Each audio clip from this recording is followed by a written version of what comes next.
Miko, sana matuluyan na. So, may mga nagbalita rin si Maui, nagbabalita na. But this is the information coming from our puting ahas, which is regular na nating nakukuhaan ng informasyon mula sa loob o pugad ng mga Jejemon. So, nung around 6:45 p.m. Philippine or Manila time, ay code blue na daw si Bangag. Okay? Alright? Okay? Yeah. Code blue na.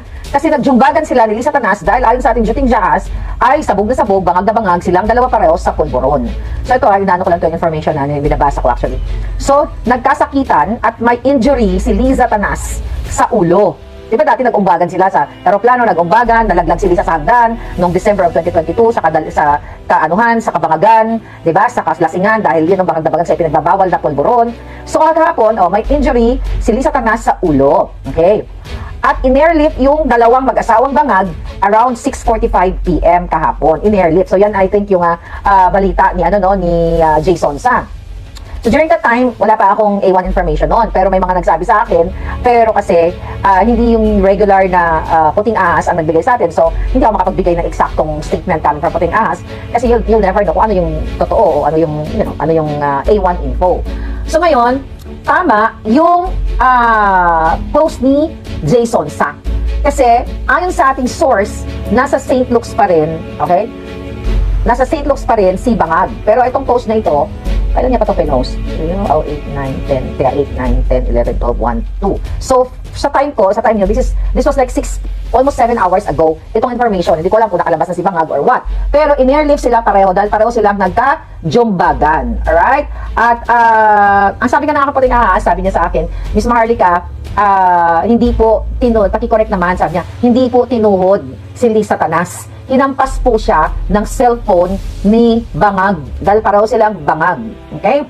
Ngayon, kaya po nalaman ito ay grabe yung kalabugan at murahan na narinig, sabi niya, na narinig namin sa labas. O namin, pwede itong PSG staff. Okay? Sabi niya, kalabugan, bugbugan na narinig namin sa labas. So lumabas si Lisa Tanas. So tinawag ang PSG. Kitang-kita namin na may dugo sa pagmumuka ni Lisa Tanas. Okay? Then, si Bangag Jr. ay nakaupo, okay, sa chair. At siya ay nag-color blue, kaya code blue. Alright? Okay, kaya code blue. Okay? So yun, sabi niya, at hirap huminga, kaya in-airlift sila. Okay, both sa in-airlift, papunta daw sa ito, ayon sa ating A1 information. So ano ibig sabihin ito? Di ba, ang bilis, ang sabi nga ni Inday, ang gaba sa Ginoo, dili good magsaba. So kahit walang gagawin yung taong bayan, umupo lang kayo ng bonggang-bongga kapag ang Diyos ay sumingil, di ba, sa kanilang mga kasalanan o sa ating mga kasalanan, talagang dili good magsaba. Right? Sabi ni Jane, sana makomatos. Imagine, kasi sabi lang ni Inday Sara, ang statement na ang gaba, dili good magsaba. What do you expect? Okay? Bangag nga what do you expect? Authenticated bangag. Okay? What do you expect? Okay? Pinorensic ng US, okay? Ng US expert. Ayan ang result. Paulit-ulit natin sinabi, pero kasi pinapaalala ko lang sa inyo. What do you expect? Okay? Ito ay forensic authenticated si Bangag. Bangag Jr., mga kababayan. So ngayon, kaya itong pagpatuloy nila na pangapi, panggigipit sa inyo, sa lahat. Sana patay na, sabi ni Ed. Okay? RIP. Bangag resign, tayo mo, hindi naman sa yung flag sa luneta naka-half mast na daw. Hindi ko alam, hindi ako updated. Okay? Hindi ako updated. Sana totoo na yan. Sabi ni Tyron, really? Tingnan natin, pakatingin nga yung luneta. I-google natin, i-Twitter natin. Divine intervention po yan, sabi ni Dark Angel. Okay? Tingnan natin sa X, kung totoo yan, ha? X is Twitter, right? Okay, X. Okay, tingnan natin kung kasi may nag-comment. Luneta, okay. Kung totoo yan, mga palangga. Okay. Okay. Okay. Wala akong makita. We'll see. Anyway, Marcos resign. Kaya sa kapag... Anyway, ganito kasi ang karma. Kaya nga, ayun, lahat ng pangyayari ngayon... Okay. Ano sabi? Alright. Sige, hindi ko makita yung yung tungkol dun sa Okay. Ito ang eksena. Ito ang instruction. Meron pa. Okay. Tignan natin sa information. So, yun na nga, in-airlift si Bangag Jr. May instruction. Okay, ano yung instruction? Where is the instruction here? Okay. Ayun. So, ngayon, nakita nga daw na may dugo si Lisa Tanas. Hindi na naman makakalabas yan. Magtatago na naman siya. Alright? Magtatago na naman yan talaga ang bangag na yan. Okay. Kasi gusto nga nilang pagtakpan lahat. Nag-aaway-away na yung mga yan. Baka si Bangag Jr. ay, well, hindi naman makakapag-isipin kasi kung pareho silang bangag, talagang bangag na bangag, mga palangga. Sabi nga ni Atty. Glenchong kahapon, parang kulang na lang, formalin, something like that. Hindi naman tayo nag-wish ng masama sa mabuting tao. Pag mabuting tao, pag mabuting leader, mabuting presidente, talagang dapat ay ipapagdasal mo na humaba ang buhay. Pero kapag bangag, at tingnan mo, nag-illegal ng paghuhukay dyan sa QDC, may pag-uusapan natin yan, di ba? So, dapat talaga, Diyos ang gumanti sa kanya, di ba? Ang Diyos talaga ang maniningil. Asa na hindi tayo bayan, dahil di naman tayo manggugurgur katulad nila, di ba? So, yun na, sabi ng ating information ay sa kasalukuyan nasa St. Luke's pa. This was like 7 hours ago. Okay? But, i-airlift si Bangag sa Batangas Mansion if may order na raw ng doktor. Alright. Teka, nasan yung Batangas? Sino nagkatingin? Hindi ko alam eh. Kanino yung bahay yung Batangas Mansion? Do you know? Tanong na sa Puting Ahas. Okay? So, yan ang sabi. So, ano ang ibig sabihin nito? Ang gaba, diligod magsaba. And, tama nga. Well, sabi ko sa inyo, hindi nila matatapos. Hindi makakabot ng 2028 yan. Baka hindi abutin ng birthday yan eh. Mag-birthday na yan. Magbilang kayo 13 oras. Ay, 3 araw. Di ba? Kasi kahapon, I think bago sila nagbugbugan, nag-release na naman siya ng statement, si Bangag Jr. Na yung bagyo na dinanas nyo na naman, mga palangga, mansion ng mga Marcos, may mansion sila sa Batangas. Ay, hindi ko alam yun. Anyway, dito sa bagyong ito, sabi ko nga, talagang ang Ginoo ba, ang Diyos, ay talagang, okay. Hindi ko, tawag ko si Carmen ni Cathy, paano yan na-mention sa akin yan? Tignan natin. Huwag ang present si Palangga.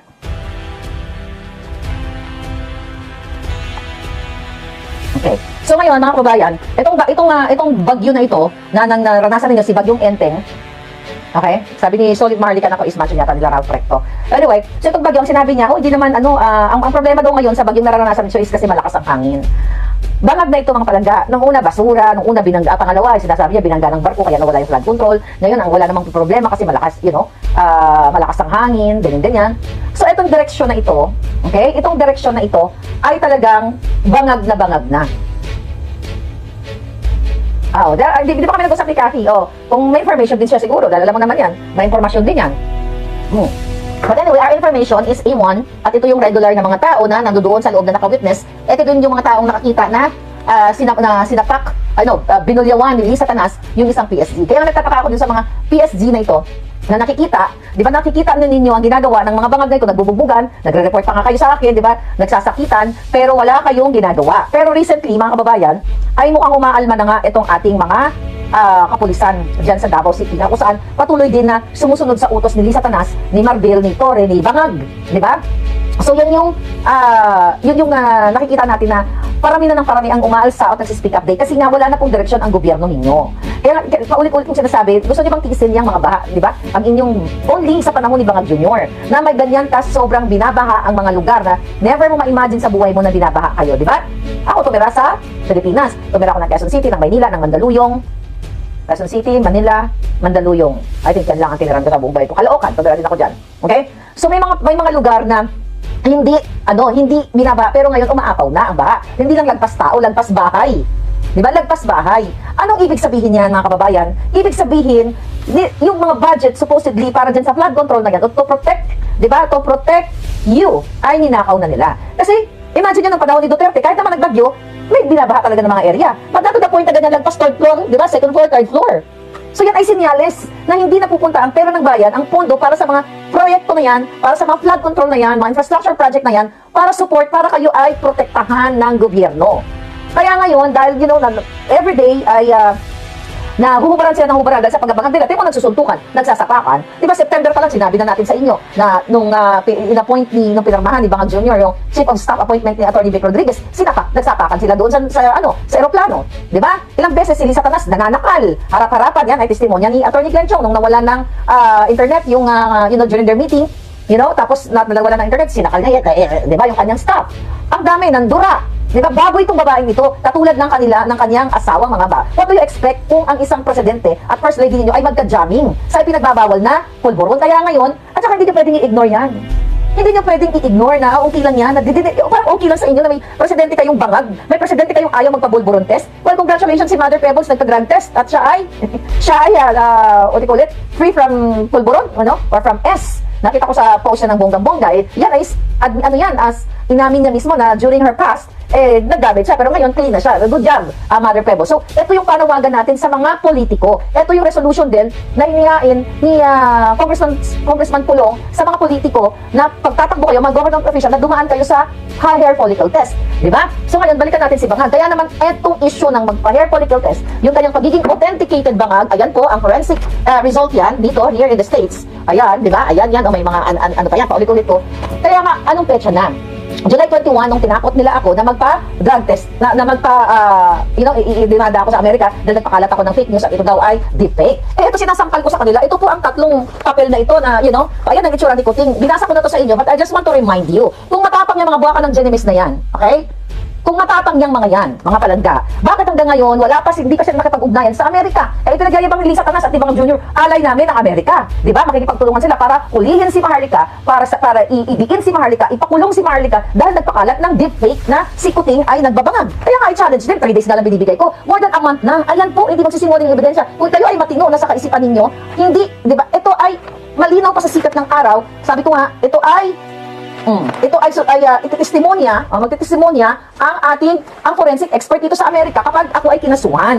Di ba? Hindi ko lang pwedeng silabas yung kanyang pirma at ang kanyang pangalan kasi, sabi ko, nagpirma ako ng agreemento sa kanya tungkol dyan. Ganun naman, ito yung pinapakita ko sa inyo na nangyayari sa Pilipinas, yung sa papa nila, nag-code blue na, di ba? Wala na sa tamang katinuan. Kapag bangag na, di ba? Kahit nga, ano pa ang relasyon ninyo, ay talagang nagsasapakan ang tao pag bangag na sa at high na sa ipinagbabawal na pulburon. Ano ang impact dito sa inyo, mga kababayan? Ang impact sa inyo, lulunurin kayo sa baha, lulunurin kayo sa Kumunoy. Tulad na nangyayari sa Davao, sa KOJC. Okay? Na illegal ang kanilang pagdistrongkar, paghukay, pananakit, pang-tear-gas, pangsisira, panglusob dito sa private property, paglabag sa religious freedom, paglabag sa karapatang pantao, lahat ay nilabag na nila. Even ang karapatan ng mga pulis na nandoon. So kanina, pumunta dyan si Atty. Torion para, silipin kung ano yung mga dinidrill nila, ano yung inuukay nila, di ba? Nakita nyo naman yan mga palangga. I think, ito, pinost na natin yon. Pero tignan natin tong recent, picture lang, Ito, nakita nyo na tong picture na ito. Ayan, okay. O, di ba, yung mga pagdidrill nilang ganyan. Nakita nyo na yan, drilling na yan. Naghuhukay sila. Buti nga sana ko ilagay nila si Bangag. Unang-una, ito ba ang mga pulis na ito ay experienced or are they skilled to do that? Kasi bago ka gumawa yung mga even ng mga construction workers, di ba? Even mga electricians or mga vocational courses, kailangan mo mag-aaral, kailangan mo may certificate, kailangan mo pag-aralan yung mga bagay-bagay na ginawa mo. Ito bang mga pulis na ito, are they skilled to do that? Para maghukay? Actually, pwede silang mapahama kasi hindi nila trabaho yan. Kasama ba sa pagtrabaho ng pulis ang paghukay o pagmimina? Kasi even yung mga miners yan ay mga permiso yan. May mga certificate yan para to do that kind of job. Di ba? So kaya nga ito, mga kababayan, ang epekto ng pagiging authenticated bangag ni Marcos Jr. Ito yung nagiging epekto kapag ang pinapayagan ninyo ng inyong presidente at ang kanyang asawa ay magka-jamming sa ipinagbabawal na white powdery substance at saksing buhay eyewitness si Cathy Binag, mga kababayan, na hanggang ngayon, di ba, may isang buwan, may 1 month na nagsalita si Cathy Binag, kung talagang totoo na nasa panig ng gobyernong ito ang katotohanan, na kami na tayo, ng mga kritiko o tagapagsalita dito sa social media, na tayo ay pinapabatid sa taong bayan na eto si Bangag, authenticated Bangag siya. Balikan po natin kasi lahat ito nang nangyayari sa bayan natin ngayon, ang mga baha na nararanasan ninyo, ang paggigipit, kahirapan, it all boils down dahil meron kayong bangag na bangag, authenticated niwi na presidente at kanyang asawa at yung mga katauhan niya sa kanyang mga gabinete. Ito lahat ang kadahilanan. Diba? Kaya ito, pinahirapan ngayon ang KOJC. At kayong lahat, hindi lang KOJC, yung mga nararanasan ninyong baha. May nag-comment, sana sa St. Peter na. I wish. Kaya sabi ko sa inyo, kung sisingilin siya, alam niyo, sinasabi niyo, may mga trolls dyan, or kunyari, nagpapanggap na, maka-Diyos, masama ang mag-wish ng ill deep sa ikapwa mo. Yan, applicable yan sa taong matino.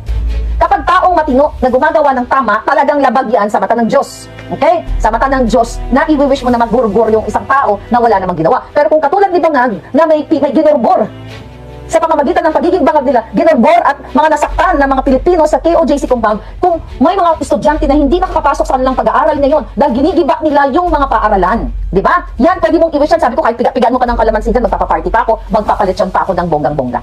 Okay? So yan ngayon ang impact niyan. So kanina nakita natin si Attorney Torion, 'di ba? Ang counsel ng KOJC na kung saan na sinubukan niyang i-check together with the media. Ang sabi pa nga niya doon, parang nananawagan siya sa GMA, parang may taga GMA ba doon or iba pang mga mainstream na naka-witness na sabi niya itulat niyo naman yung tama. So after watching that, ng kanyang panawagan, pumunta ako dito sa mga mainstream media kung inulat ba nila yung kanilang nasaksihan doon na ayaw papasukin ng mga pulis ang representante o ang mga KOJC at ang kanilang lawyer para makita kung ano yung dinidrill nila, kung ano yung mga hinuhukay nila. So, paglabag ulit sa property, sa private property. Kaya ito may nag-share sa atin ang open letter ng mga pulis na nandoon sa KOJC. Somehow, di ba sabi ko nga, na-admire ako dito sa mga KOJC na binibigyan nyo pa sila ng pagkain, ng tubig and everything. Tama yung ginawa ninyo. Tama talaga ginawa ninyo. Kaya sabi ko ako, sabi nga ni Inday Sara siya, wala siya sa level ng spirituality na love your enemy. Ako din, wala din ako sa level na ganun. Pero nung binasa ko tong open letter, na sinasabi niya dito sa letter na ito, open letter to Marbil at Torre, ito yung mga nasa, according to this report, na yung mga police doon, okay, open letter nila. Sabi niya, we are police officers assigned in KOJC Davao and have concerns regarding the treatment of all police officers currently stationed in Davao. We, the police officers, have diligently followed your orders, which appear to be clearly politically motivated. O, di ba? So, sinusunod lang nila, which nakikita nila na ang order na galing sa taas sa mga bangag ay politically motivated. Sabi nga nila, we find ourselves in a situation where our actions dictated by these orders are neither aligned with our own will nor consistent with the law. As a result, sabi niya, we have become the subject of ridicule with many questioning our competence and making light of our professional integrity. So nakita nyo yun mga palangga. So yung mga libo-libong pulis na yon ay sinasabi nila na yung ginagawa nilang yung pag-assign sa kanila at pagsunod nila sa mga pinapagawa sa kanilang pagsira o pag-stay nila ng illegal ay hindi naaayon sa kanilang will. Ibig sabihin, against their will mga palangga. Okay? Against their will at alam nila na ito ay labag sa batas. Kaya nga ang sinasabi nila, sila ngayon ang napupuruhan. Sila ngayon ang kinukutsa ng taong bayan. Di ba? Sino naman ang hindi kukutsain ng taong bayan sa ginagawa nila? Actually, nakakaawa din ang ginagawa sa kanila. Dahil sabi ko nga, sunod-sunuran sila na para silang mga asong julol. Okay? Ang kanilang profesyon, ang kanilang, wala nang dignidad ang mga pulis na ito. Kasi talagang sobra yung paglabag nila sa batas. Wala silang magawa dahil natatanggalin sila sa trabaho o kung ano man ang pwedeng gawin sa kanila ng kanilang mga amo. Ang sabi pa ng mga pulis, you have augmented thousands of officers, leaving them to starve and suffer from thirst in extreme heat. Kaya nga sinasabi ko, tignan niyo yung pinakita natin na buhay sila. Hindi ganun kadali maghukay kung yan ay hindi ka skilled. Pag nagkamali ka dyan, baka ikaw parang masaktan dyan or something. Di ba? Ikaw ma-injure ka. O, sabi ng mga pulis doon, you didn't even provide enough comfort rooms to cater to all of us. O, di ba? Pag mga ganyan, dapat mayroong portable comfort rooms. May nakita ba kayo ng mga portable comfort rooms? Wala. Under like 5,000 people there. So malamang nababoy na talaga ang KOJC dahil pinababayaan ninyo, kayong mga kapulisan, na sumusunod kayo sa bangag na ito. Kaya sabi ko, pag lahat kayo mag-speak up sa kalsada, how many are you guys? 228,000? So pag nag-speak up kayo, hindi kayo matatanggal sa trabaho. Lahat kayo marireinstate kapag nanindigan kayo para sa taong bayan. Nakikita nyo na pala mga sir eh. Sabi nyo dito, ito ang sulat ninyo sa mga bangag, you didn't even provide enough comfort rooms to cater to all of us. It is heartbreaking to see our fellow police officers sleeping on the ground. Nakita natin yan. After being told to stand all day at their post. You even allowed civilians to wear police uniforms and conduct drilling activities inside the KOJC compound, which is a clear violence of Article 179 of the Revised Penal Code. Okay, nakita ninyo, mismo ang mga pulis umaalma sila, pero sir, hindi enough ang inyong mga sulat. For sure, narinig niyo ako dyan. Minsan, pinaparinig tayo dyan sa KOJC compound, ano? Hindi enough yung sulat-sulat lang. Kailangan nyo ng aksyon. Kung alam nyo pala labag sa batas, kung alam nyo po pala na kayo ay napipilitan lang, it's against your will, so why are you doing that? Stay out from KOJC, you follow kung ano ang inyong nasa puso, kung ano ang alam nyong tama. Kayo mismo nagsabi, ito ay paglabag sa batas. Kayo mismo ay nagsabi na inuutusan ni Marbil, ni Torre, ng bangag sa Malacanang na nag-code blue na, nang malapit na mamatay ang mga buwaka ng inang yan. Believe me, magbilang kayo, 13 araw. Baka hindi na umabot yan sa birthday niya, baka huling birthday niya na lang last year. Kapag ang Ginoo naningil, mga palangga, ay talagang babayaran niyo talaga lahat ng inyong mga kasalanan. Mga sir, mga ma'am, kaya nga sabi ko, yung sinabi ni Inday na, wala pa siya sa spiritual level na yun, to love her enemies. Ako din ganun. Pero sabi ko, nung nabasa ko to, mabuti na lang meron tayo mga KOJC member na may ganun silang maximum tolerance, maximum patience sa inyo. Kasi sabi ko nga, kung ako niyan, tinulam ko na kayong lahat, nagkalahigda na kamamalinti, kamutanan. Pero anyway, now I understand you. You have to understand me also, yung mga na-utter natin ng mga salita dito, dahil kasuklang-suklang ang ginagawa niyong pagsunod dito sa bangag. Tignan mo sir, ma'am, nagsapakan yung dalawa na airlift. Sinapak ni Kuting, sinampas mo lang ng cellphone dito. Ayon sa, nabasa ko makad na, sinapak ng cellphone na ni Bangag Jr., si Satanas. Nag-ano, sila Bangag nga, wala nga sa tamang katinungan. And you guys, PSG, ilang na ba ang na-witness yung umbagan sapakan? Nangako kayo, nasusumpa kayo sa flag, hindi, susumpa. Nangako kayo, nunumpa kayo sa ngalan ng Diyos, sa ngalan ng bayan, sa ngalan ng flag ng Pilipinas, na poprotektahan nyo ang Pilipino at ang Pilipinas, hindi yung Bangag. And there you are now, mga police officers. You have to speak up. Join us. Huwag kayong matakot na matanggal kayo sa trabaho. Hindi kayo tatanggalin. 228,000 kayo. Ano mangyayari? I-abolish na yan. PNP na yan. Well, ako, kung ganyan na naman ang ginagawa nyo, na against your will, alam nyo, by doing that, mga bagay na panggigipit, panggugurgur, pagsisira ng mga propriedad, pagmamalupit sa mga estudyanteng na apektuhan ng kanilang pag-aaral, para akong pinapatay ng dahan-dahan. At ayokong mabuhay sa mundong ibabaw na gumagawa ako ng isang bagay na against my will dahil lang pinoprotekta, dahil lang takot ako mawala ng trabaho. Ano yung lesson ng kwento ko? Nanindigan ako na kahit magutom ako, well, with my personality, sabi ko, hindi ako magugutom. Kahit maging minero ako, gagawin ko yan. Kahit mag-construction worker ako, kaya ko magbuhat ng mga ganyan. Kung wala ka na talagang mapuntahan. So, ito yung sinasabi ko sa inyo, mga kapulisan. Di ba? Now, sabi nyo dito, ituloy ko lang po yung kanilang message sa mga Bangag. It troubles us to see a fellow officer placed in such a difficult position where obedience to order is at odds with both legal standards and ethical considerations. The orders given to us appear to be clearly politically motivated, lacking proper basis, and have inadvertently disrespected the fundamental principles of our society, specifically the respect for religion, individual rights, and personal privacy. Sir, ito yung pinanawagan namin since day one. Nang sinasabi namin, magkaroon kayo ng inyong realization. Na it's like saying, ang utos sa inyo na lumuno ka ng tae, lumuno ka ng aspile, gurgurin mo yung sarili mo, eto yun. Na manindigan kayo. Huwag kayo matakot dito sa mga bangag na gobyernong ito. Takot kayo na baka mawalan kayo ng trabaho. Nagkakamali kayo dyan. Kasama niyo yung taong bayan. Hindi kayo matatanggal. Get out from that premises right now. Kung 4,000, 5,000 kayo, saan kukuha? Ang bangag na ito, magre-recruit na naman siya. Dapat na nagpakita kayo ng inyong support sa inyong sinumpaang trabaho. At kayo na mismo ang nagsabi na, nakikita ninyo yung pag-disrespect sa fundamental principle sa paglabag ng religious freedom, karapatang pantao, at personal privacy. Hindi kayo naawa, yung mga kabataan dyan, yung mga kaluluoy na mga estudyante, ano ginawa ninyo? Ginulo ninyo ang kanilang pag-aaral. Kung napanood ninyo yung kanilang 39th anniversary, sabi ng Inday, sa Chinese daw, yung 9, yung first time ko lang narinig, yung 9, parang hindi celebrate. Parang yung elevator, di ba? Yung sa mga hotel, walang 13th floor. Di ba? After them, 12, 14 na kaagad. You know that? So anyway, going back. So yung 39th anniversary or 40th anniversary ng SMNI, ng KOJC, nakita ninyo sa kabila ng pang-teargas ninyo, sa kabila ng pananakit ninyo sa kanila, nakita niyo yung ano nila, yung resiliency nila, yung pagiging makao nitong mga bata. At by watching them, yung kanilang mga choreography, mga dancing nila, ibig sabihin hindi sila naapektuhan. Although deep in their hearts, mga sir, mga ma'am, durog na durog sila. Yung mga kabataan, they're young people. Sila yung pag-asa ng bayan. Yung mga sumasayaw ngayon, ginulog nyo yung kanilang buhay. Siniran nyo yung kanilang mga pag-isip. Kumbaga, inistorbo nyo sila. Binother nyo sila. Kayo na rin po mismo ang nagsabi na yung hindi pagrespeto o paglabag ng kanilang religious freedom, ng kanilang individual rights, ang kanilang privacy. Pinasok nyo sila.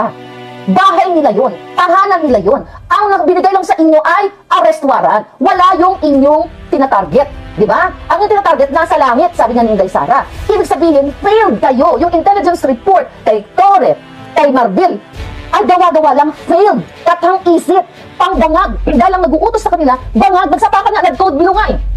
Sabi ko sa inyo, bilang kayo ng 13 araw, baka hindi na umabot yan, pagpatuloy silang magbabangagan, dapat nag-wrestling sila ng bonggang-bongge para na, natapos ang mga buwaka ng ina. Diba? So nakikita ninyo, I'm talking to these police officers and even the military o Navy, whoever you are. Nakita nyo na pala na, ayan, nagsalita na kayo. Yung sabi pa nila dito, it is obviously an excessive use of force to have thousands of police officers tasked to arrest an unarmed pastor. Exactly. From 1,000, siguro nag-start sila from 2,000, 3,000, up now 5,000. Yung sa 44, nung panahon ni Noynoy, di ba? 44 lang yun. Di ba? Ito, ang tinarget pa doon ay terorista. Manggugurgur talaga. Ito, tinatarget yung isang tao lang. Si Pastor Kamuloy, at hindi pa siya, at siya ay kilala as pastor, as preacher, not as bang bang bang. Tapos 5,000. Kasi ang purpose dito, ang layunin nito mga kababayan, it's not really para hulihin si Pastor Kibuloy. Kasi alam na mga buwaka ng inang ito kung nasaan si Pastor. Ako alam ko. Okay? Nasa langit, sabi ni Inday. But seriously speaking, alam ni Bangag, ni Lisa Tanas, at ang kanilang mga kasabwat kung nasaan si Pastor. Okay? Yan po ang katotohanan. Yung ginagawa nilang paghukay dyan, pananakit, yan ay trip-trip lang ng mga bangag kasi November pa lang, sinabi ko na po sa inyo yun. November 18, tigalitan niyo yung vlog ko, na aagawin, nanakawin ni Lisa Tanas, ni Bangag Jr. ang KOJC. Kakansilin ang SMNI franchise, di ba? Sinabi ko na yun. Saan galing yung information na yun? From Puting Ahas Inside. The same Puting Ahas, mga Puting Ahas na nagbigay sa atin ng information 7 hours ago na nagsapa ka, nagbugbugan si Lisa Tanas at si Bangag Jr. at nag-code blue na o nag-blue at hindi makahinga si Bangag. Bakit hindi siya makahinga? Dahil sobrang galit niya at kahalo-halo na mix of alak, mix of pulburon. Ganun talaga. Kung ako nga, uminom lang ako ng 3 margarita nung birthday ni Rolando nung nakaraan. Tulog agad ako. Hindi tayo nakapag-vlog. 3 margarita lang yun. And how much more kung imi-mix mo ang alak, ang pulburon at ang pagiging demonyo mo, talagang mag-explode ka. Okay? Magkukudlo ka. Kaya sabi ko nga sa inyo, ang karma, sabi nga pala nila, hindi ako, ang karma sa Ginoo, dili gyud magsaba. Ibig sabihin, ang karma ng Diyos, di ba, ay hindi yan magbibigay ng warning kung kailan darating. Pwede ngayon na, mamaya, bukas makalawa, o 2 days from now, 1 day, 1 month, or a year from now. So yan ang ibig sabihin yan, mga palangga. Pero dahil likas na bangag itong mga nayupak na to, kaya napakabilis ng boom, di ba, code blue, sila mismo, nagdi-destroy na sila sa sarili nila. Wala na kayong ginagawa, wala na kayong kailangan gawin Sila nagbubugbugan na. Kasi ang tumatakbo sa bangag, sa authenticated bangag na ito, ang tumatakbo ay chemical substance, which is nakakasira, sa kanilang dalawa, nakakasira ng pag-iisip. Ang itatrust nyo ba ang inyong kinabukasan ng inyong mga anak sa isang bangag na walang pakialam, kahit nagbubugbugan sila, nagtutsuk-tsakan, nag-orgy, nagsiswing, di ba? Swing or everything, kasi they don't care about you. Bakit they don't care about you? Wala na nga po sa tamang tornilyo.